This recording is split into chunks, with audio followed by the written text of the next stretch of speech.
Well, hey there, guys. Welcome to Story Time. I'm Cerise Fairfax. This is my channel. If you are new here, then get ready.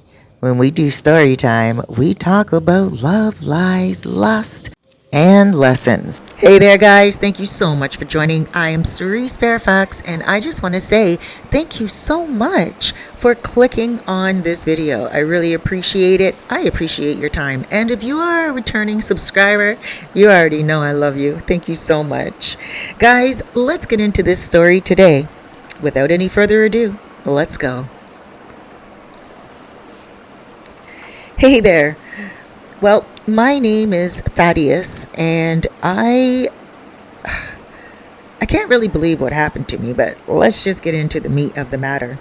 So I'm a very hardworking man.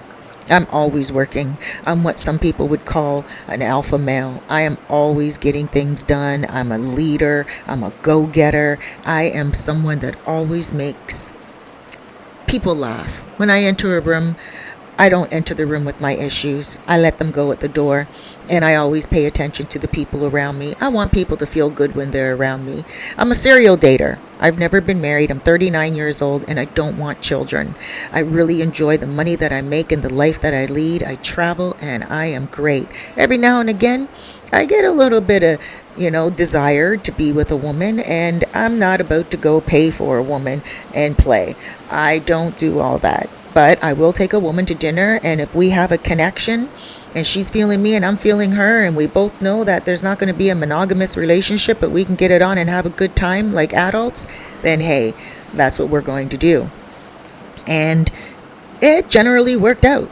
I would never date 20-year-olds or any women in their early 30s that would catch feelings, because I learned very earlier in life that younger women do catch feelings. So when I was younger, I always went for the older women that were up for a good time. And as I got into my mid to late 30s, I started to go with women in their mid 30s to late 30s and older.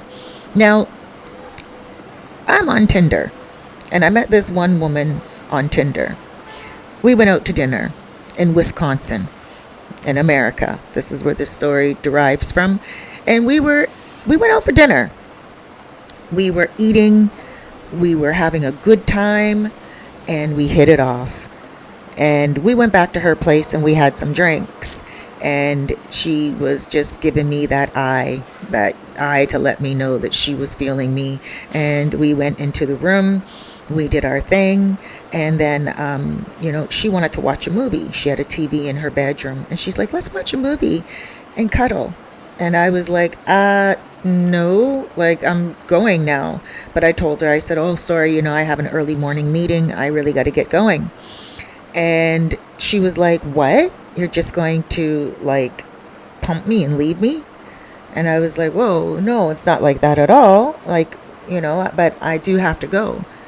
And that was it. I left. She messaged me before I even got home, and she's like, make sure you let me know when you get home safely. And I was like, this is not my mom, but I was like, okay, whatever.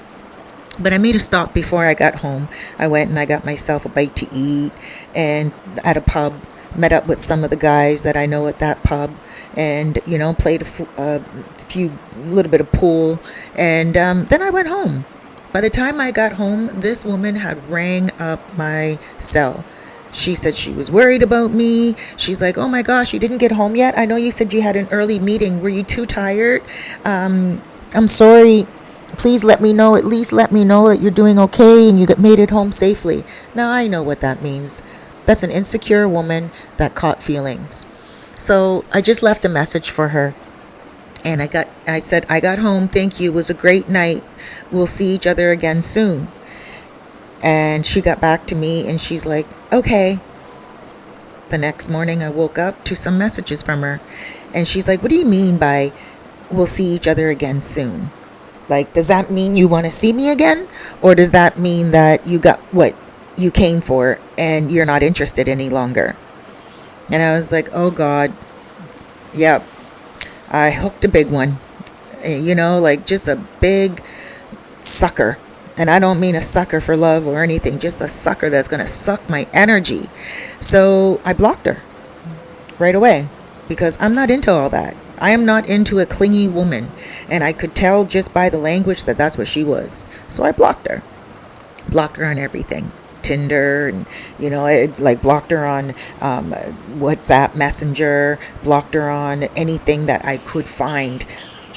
Because I noticed that she was following me on Instagram, and I blocked her and every account that she has on Instagram, because it asked me, it said block her and all your other accounts. Bam, I did. And that was it. Well, don't you know, this woman, she was standing outside my office building. Now, I have a very high executive job, and I don't want to say what it is, but I travel for work usually. But for her to find me on this one day coming out of the office, I had just gotten back into town. She must have been stalking outside my office. I don't know. But she was outside my office, and I got out and I saw her, and I hardly recognized her. Like, I forgot what the woman looked like. And so she looked at me and she's like, "Hey."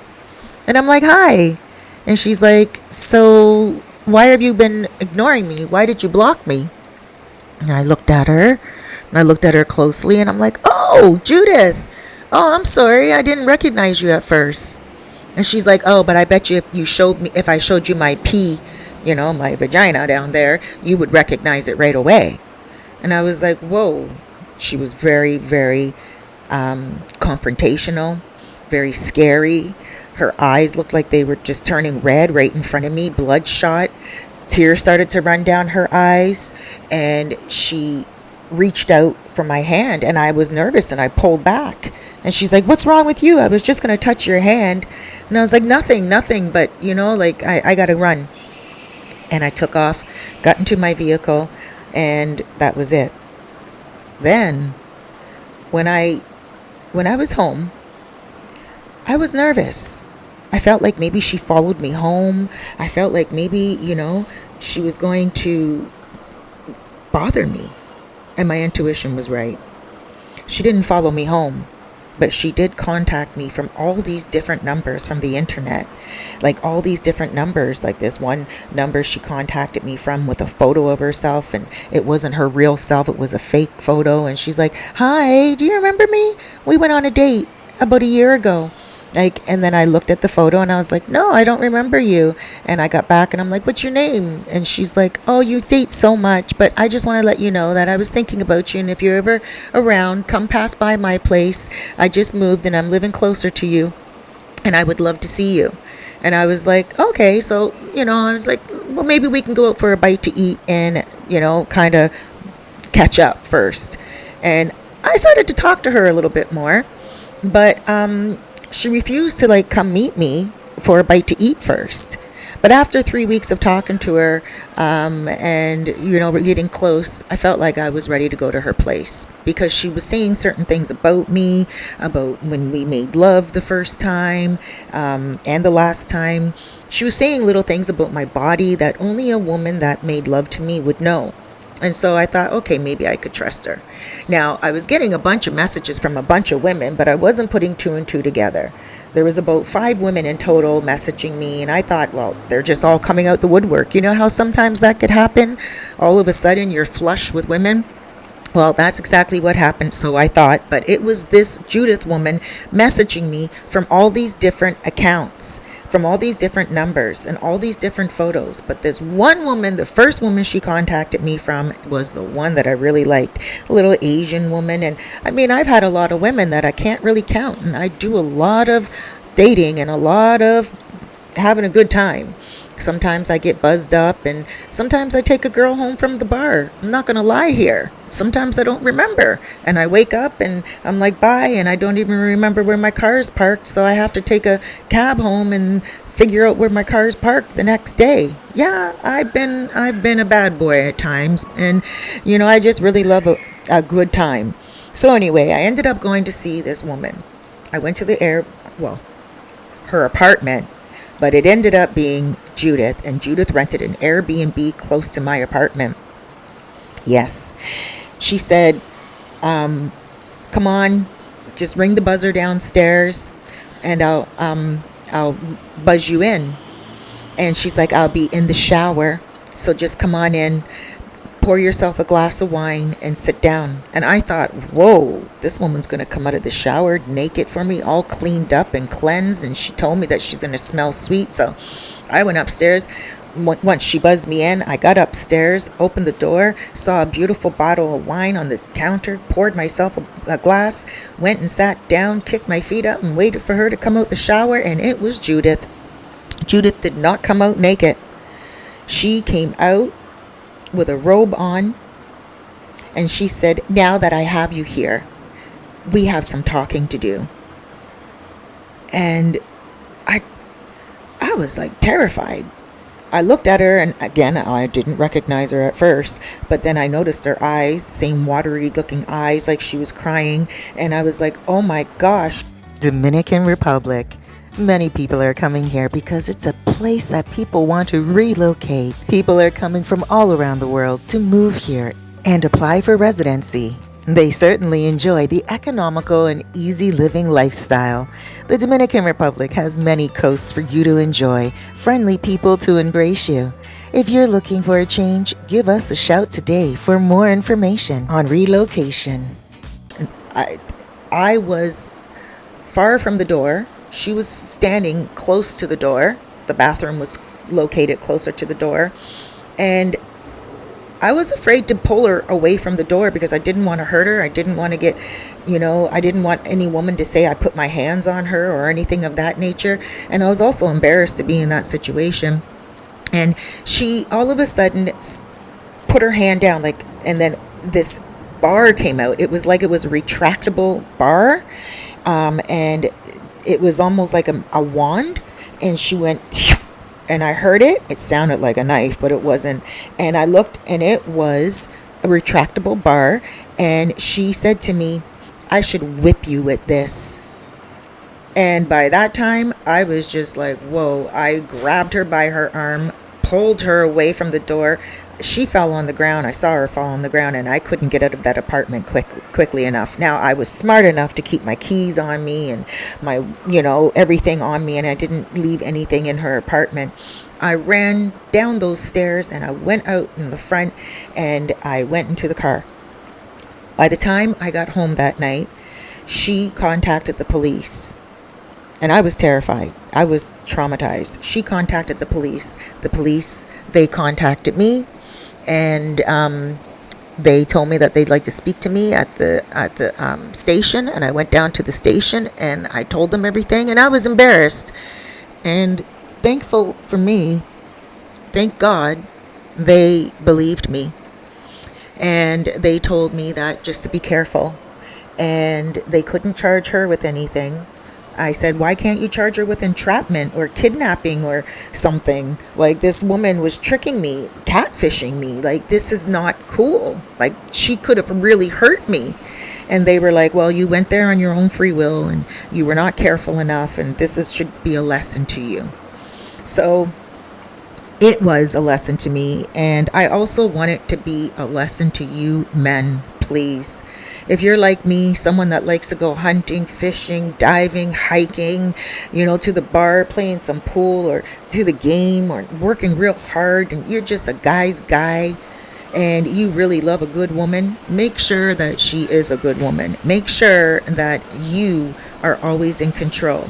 And even if you are talking to her on the phone for a long time, and, you just get into a situation that I got into, don't go meet her at her place. Trust me, you got to be careful, because anything could happen. For the rest of my life, I will remember that. And for the rest of my life, I will learn from it.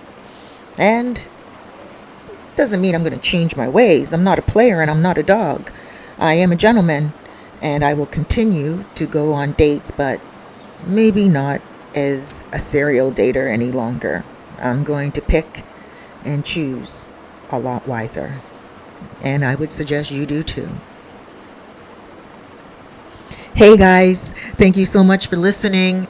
Yes, I gotta tell you, that story is very interesting, because you know why? I know a lot of guys that do that. And this is not the first time I've heard a story like this. So please be careful out there. I've actually heard some frightening stories, which I will do story times on in the future. But until then, please Treat yourself good and be careful out there. I love you. Huge hugs, big blesses, and loads of love. Seems like things really turned around for you. Yeah, and it's all because I listened to what my soul coach told me. Ugh, I don't know what I'd do without her. You pay someone to give you advice? I should be a soul coach. Seems easy enough. Chat to people and get paid. I don't think you should. She has a really reputable business. She's on TV, lives in the Dominican Republic, and is even on the radio. Someone who has a lot of good advice for me and my new business. Your constant complaining is so draining. Here's her number in case you want to change that. I've got to get to my meeting. Cerise got me in with the big dogs. Hi, is this Cerise? I was wondering if I could book a session.